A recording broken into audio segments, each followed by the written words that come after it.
Disclaimer: the story is a work of fiction inspired by the given title.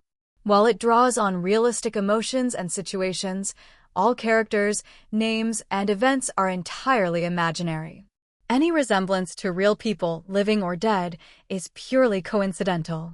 The content may explore sensitive topics intended for mature audiences and is written solely for storytelling purposes. Reader discretion is advised. It was a quiet Friday evening when the knock came at my door. I wasn't expecting anyone, so I hesitated for a moment before opening it. There, standing in the soft glow of the porch light, was Ethan, my sister's only son. "Hey, Aunt Claire," he said with a small smile, his hands shoved into the pockets of his hoodie. "Mind if I crash here for the weekend?" Ethan had always been the quiet one at family gatherings, shy, polite, the kind of kid who kept to himself while other cousins ran around making noise. But now, at 20, he wasn't the boy I remembered. His voice was deeper, his posture more assured. Even the way he carried his backpack over one shoulder seemed older somehow. "Of course, come in," I said, stepping aside. "But what's with the surprise visit?" He shrugged casually. "Just needed a change of scenery. College stress, you know." I didn't press for details. Family was family, and if he needed a place to breathe, my home was always open. As he set his things down in the guest room, I found myself studying him in a way I hadn't before. His once boyish face had sharpened, his jawline more defined. His hair was a little messy, falling over his forehead, and his eyes, deep brown, had a confidence in them that made me wonder when exactly he'd grown up. We spent the evening catching up over dinner. He told me about his classes, his new friends, and the part-time job he'd picked up. I noticed that whenever he spoke, he looked me directly in the eyes, something he never used to do. It was disarming in a way I couldn't explain. After dinner, we moved to the living room.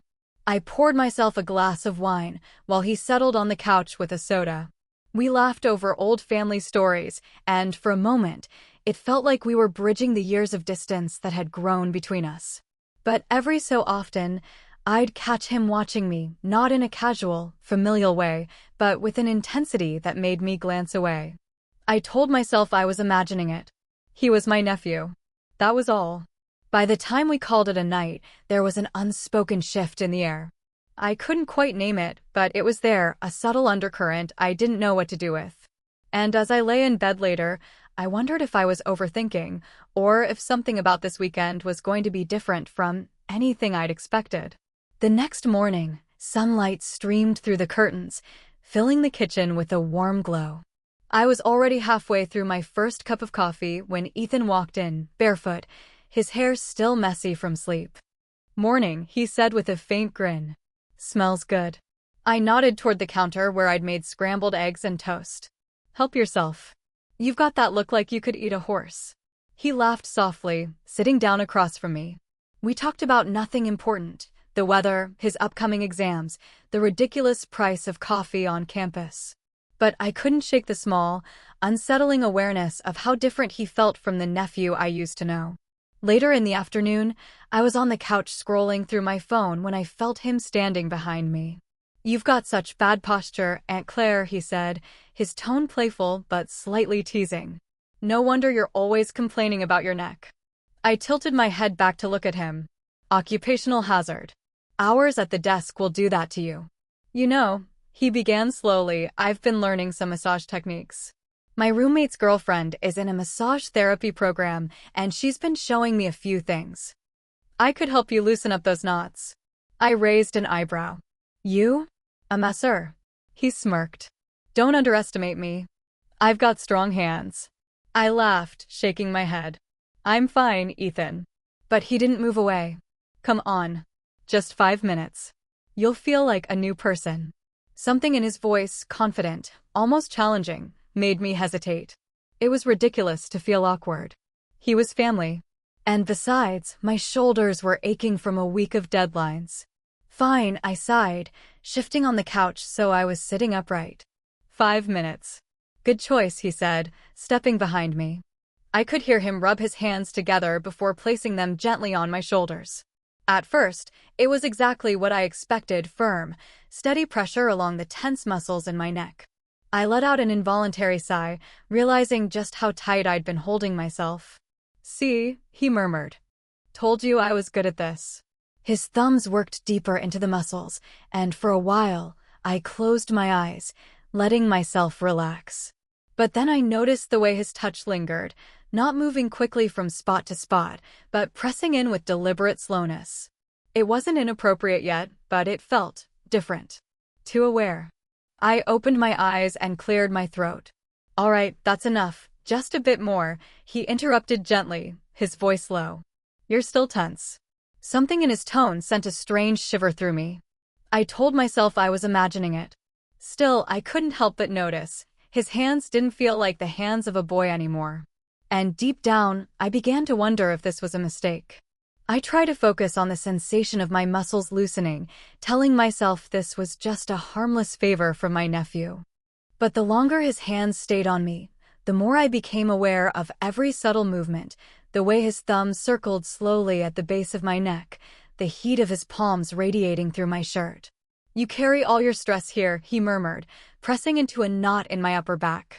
His breath was close enough that I could almost feel it against my ear.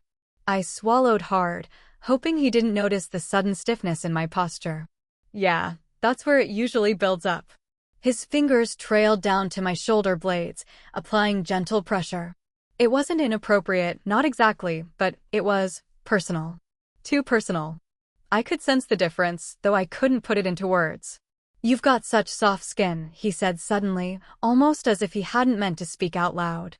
I froze. "Ethan," he quickly added, "I mean, you should really take better care of your posture. You're too young to have back problems." I forced a light laugh, trying to shake off the tension. "Thanks, I think." For a few moments, we were silent except for the sound of his hands working over my back. I told myself I was overreacting, that I'd been single too long, maybe too sensitive to touch that wasn't routine. But then I felt it. It was a small change, almost imperceptible. His fingers lingered at the top of my arm, brushing against the bare skin just below my sleeve. It wasn't part of a massage technique, it was deliberate, slow, and it sent a spark straight through me. I inhaled sharply and shifted in my seat, but his hands didn't move away. Instead, they drifted a fraction lower, his thumbs pressing in with more purpose. My heart rate picked up.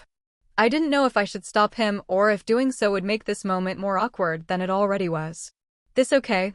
he asked quietly, his voice low enough that it made my stomach twist in an unfamiliar way. I opened my mouth, but no words came. I hated that I hesitated, that some part of me was curious about where this was going. Finally, I cleared my throat. "I think that's enough for now." He hesitated, his hands still resting on my shoulders for a beat longer than necessary, before finally stepping back. "Sure," he said casually, though there was something unreadable in his expression when I glanced back at him. The air felt heavier, charged with something I didn't want to name. And deep down, I knew this was no longer just a simple massage. That night, I couldn't stop thinking about the way Ethan's hands had felt. It was ridiculous, inappropriate even, but my mind replayed those lingering touches over and over, like an itch I couldn't scratch. I told myself it was just the awkwardness of the moment, that I was overanalyzing. Still, something inside me had shifted. The following evening, after dinner, we ended up in the living room again. I was curled up on the couch with a blanket when he came in, stretching his arms as if warming up for something. "Your shoulders still hurting?" he asked casually. I hesitated. "A little, yeah. Want me to work on them again?" "I promise I'll be professional this time," he said with a teasing smile. I should have said no. Every rational part of me knew that. But instead, I nodded slowly. "All right. Just a quick one." He stood behind me, his hands settling on my shoulders. The first few moments were harmless, steady, rhythmic pressure, just like before. But then, the tempo changed. His thumbs pressed deeper, his fingers sliding just a little farther than they had last time. "You've got such tense muscles," he murmured, leaning in slightly. I could feel the warmth of his chest near the back of my head, the faint scent of his cologne, something musky, not the fresh boyish spray I remembered. I tried to focus on my breathing, but then his hands slipped lower, gliding from my shoulders to the upper curve of my back. His fingertips brushed the sides of my arms, lingering at the edge of my ribcage. "Ethan," I said softly, more as a warning than anything else. "Just relax," he whispered, his voice quieter now. But I couldn't relax. Every nerve in my body was on high alert. This wasn't just a massage anymore. It was a line being crossed, slowly, deliberately. I shifted slightly, but instead of stepping back, his hands moved again, this time sliding down along my spine, the pressure lighter, more exploratory. My breath caught. "You're really tense," he said again, as if those words excused where his hands were going. I felt my cheeks warm, my pulse racing in my ears. Part of me wanted to stand up, to end it right there. But another part, the part one didn't want to acknowledge, was frozen in place, caught between discomfort and a strange, dangerous curiosity. Finally, I turned my head slightly, forcing my voice to sound steady. "Ethan, that's enough." His hands stilled, and for a long second, neither of us moved. Then he stepped back, clearing his throat. "Sorry. Got carried away." But when I glanced at him, I didn't see embarrassment in his eyes. I saw something else entirely, and it made my stomach twist. The next day, I did everything I could to avoid being alone with Ethan. I busied myself with cleaning, running errands, even taking my laptop to a coffee shop just to work somewhere else. But in a small house, avoiding someone entirely was impossible. That evening, after a quiet dinner, I retreated to the living room with a book. I was determined to keep some space between us. But minutes later, I felt the couch shift as he sat down beside me. "Long day?" he asked. "Just tired," I replied without looking up. There was a pause, and then, "I can help with that." I didn't answer, pretending to stay absorbed in my book. But he leaned closer, lowering his voice. "Come on, Aunt Claire. Just let me take the tension away. I promise I won't cross the line this time." I should have refused. I wanted to. But something in his tone, soft, coaxing, made my resistance falter. "Fine," I said finally, setting the book aside. "But just my shoulders." He smiled faintly and shifted closer, his knees brushing mine as he positioned himself behind me. His hands started at my shoulders, kneading gently, the same familiar pattern. I told myself to relax, to not read too much into it. But then, without warning, his hands slid lower, tracing the outline of my sides. His thumbs pressed inward in a way that made me suck in a sharp breath. "Ethan," I began, but he didn't stop. Instead, he leaned in so close I could feel his breath against my neck. "You're so beautiful," he murmured. My entire body went rigid. "That's enough," I said firmly, trying to move away. But then it happened, the move that made my blood run cold. His hands, warm and deliberate, slipped further than they ever should have, resting where they had no right to be. It wasn't a mistake. It wasn't an accident. It was a choice. I turned sharply, my eyes locking onto his. His face was inches from mine, his expression unreadable, somewhere between defiance and desire. "What are you doing?" I demanded, my voice trembling. He didn't flinch. "What I've wanted to do for a long time." My stomach dropped. "You're my nephew." His gaze didn't waver. "I don't care." For a moment, the room felt silent except for the pounding in my ears. I pulled away, standing quickly, my hands shaking. "This is wrong," I said, my voice breaking. He stood too, watching me, but made no move to close the distance again. "Maybe, but you felt it too." I didn't answer. I couldn't. My heart was racing for all the wrong reasons. And in that moment, I knew there was no going back. The line had been crossed, and nothing between us would ever be the same. I didn't sleep that night. Every time I closed my eyes, I saw Ethan's face, that calm, steady look as if what he had done wasn't wrong at all. My mind replayed his words, his touch, the way my own body had betrayed me by not reacting fast enough. By morning, I'd made up my mind. We needed to talk. I found him in the kitchen, pouring cereal into a bowl like nothing had happened. The casualness of it made my chest tighten. "We need to talk," I said, my voice sharper than I intended. He glanced up, his expression neutral. "About last night?" "Yes," I snapped. "About last night." He set the box down and leaned against the counter, arms folded. "Okay, go ahead." I hesitated, suddenly aware of how difficult this was going to be. You crossed a line, Ethan. You touched me in a way you shouldn't have. I'm your aunt. He didn't look ashamed. If anything, there was a flicker of challenge in his eyes. I know. And I told you. I've felt this way for a long time. I stared at him, searching for some sign that he understood how serious this was. That doesn't make it okay. You can't just act on feelings like that. Why not? He asked, his tone calm, almost too calm. We're both adults. You didn't stop me right away. You didn't even move until I stopped. My voice cracked, the word cutting through his sentence. Don't twist this. I froze because I was shocked. Because I didn't think you'd ever do something like that. For a moment, silence filled the kitchen. He studied me, and I hated how much he seemed to be reading my face. You felt something too, he said quietly, like it was a fact, not a question. I took a step back, my hands curling into fists. Even if I did, and I'm not saying I did, it doesn't matter. It's wrong, Ethan. It's wrong on every level. He didn't argue this time, but the look he gave me was unsettling, a mix of disappointment and something darker, something unspoken. I turned away, grabbing my coffee mug just to have something to do with my hands. You're going to respect my boundaries from now on. Do you understand me? He didn't answer right away, and the silence stretched until I almost turned back to check if he was still there. Then he said, fine. I'll back off. But don't expect me to forget how I feel. The words landed heavy in the air, and for the rest of the day, we barely spoke. But every time I caught him looking at me, there was that same expression, as if he was just waiting for another opportunity. And deep down, I was terrified he might find it. The rest of the weekend felt like walking a tightrope. Every interaction with Ethan was careful, measured, like we were both trying not to touch a bruise that was still sore. But the tension was there, thick and unspoken, hanging between us no matter how much we tried to pretend. On Saturday afternoon, he spent most of his time in the guest room with the door closed. I kept myself busy in the kitchen, cooking more than I needed to, just to fill the silence with the sound of chopping and clattering pans.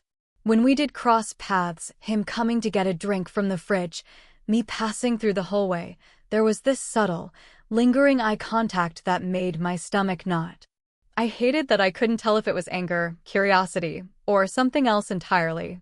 That night, I heard him moving around in the living room after I'd gone to bed. The sound of the TV playing quietly drifted down the hall. For a moment, I considered going out there to talk, to try and clear the air. But the thought of another conversation like the one in the kitchen stopped me. Instead, I lay in bed, staring at the ceiling, my mind replaying everything, the first touch, the way his voice had sounded when he called me beautiful, the look in his eyes when I told him to stop. I hated myself for remembering those moments with such clarity, and worse, for feeling that twinge of something I didn't want to name. By Sunday morning, the unspoken truce between us was still intact. We had breakfast together, speaking only about safe topics, his classes, my work, the weather. It felt almost normal, until I noticed the way his hand brushed mine when we both reached for the sugar. Too casual to be an accident. Thanks for letting me stay, he said as he slung his backpack over his shoulder. Of course, I replied automatically, even though part of me wanted to say I wasn't sure it was a good idea anymore. He paused at the door, looking at me in a way that made my breath catch. You know, I meant what I said. About how I feel. I didn't respond. I just opened the door, letting the cool morning air in. Take care of yourself, Aunt Claire, he said, his voice low, almost intimate. Then he walked out without another word. I stood there for a long time after he left, staring at the empty street. The house felt too quiet, too still. The weekend had started with an unexpected visit. Now it ended with a silence that was even heavier than the one before. And I couldn't shake the feeling that this wasn't over, that the next time we saw each other, the weight of what had happened would be waiting for us. The days after Ethan left were strangely quiet, but my mind was anything but calm. I threw myself into work, hoping deadlines and endless emails would distract me, but no matter how busy I kept myself, his voice would creep back into my thoughts. You felt it too. I hated that the memory of his hands on my shoulders could still send a ripple through me. It wasn't supposed to feel that way. It wasn't supposed to feel like anything at all. I didn't tell anyone, not my sister, not my closest friends. How could I? What would I even say? That my nephew had crossed a line? That I'd frozen instead of stopping him the second it happened? That part of me still couldn't decide whether I was angry at him or at myself. It became a secret I carried alone, one that sat heavy in my chest. Every time my phone buzzed, my stomach tightened, wondering if it was him. A week later, it was, "Hey, can we talk?" I stared at the message for a long time before replying with the safest thing I could think of. About what? His response came quickly. About us. Us. The word made me grip my phone tighter. There shouldn't even be an us. I typed and deleted 3 different replies before settling on, "There is no us, Ethan. What happened was wrong, and it can't happen again." He didn't answer for hours. And when he finally did, it was just one line. "You can tell yourself that, but I know you don't mean it." My hands went cold. I didn't reply. I couldn't. The following weekend, there was a family gathering at my sister's house. I thought about skipping it, but that would raise questions I wasn't ready to answer. So I went, and, of course, Ethan was there. Around everyone else, he was the same polite, well-mannered nephew they all knew. But when our eyes met across the room, there was something unspoken in his gaze, a reminder that the secret between us hadn't faded, and maybe never would. We barely spoke that day, but the tension was like a live wire between us. And I knew, as I drove home that night, that no matter how much time passed, the weight of what happened would always be there. It wasn't just the memory of his touch, or the things he'd said. It was the realization that a single moment could take something innocent, family, and twist it into something dangerous, complicated, and impossible to undo. That weekend changed the way I saw Ethan forever. And if I was being honest with myself, it changed the way I saw myself too. Some secrets fade over time. This one didn't. 1.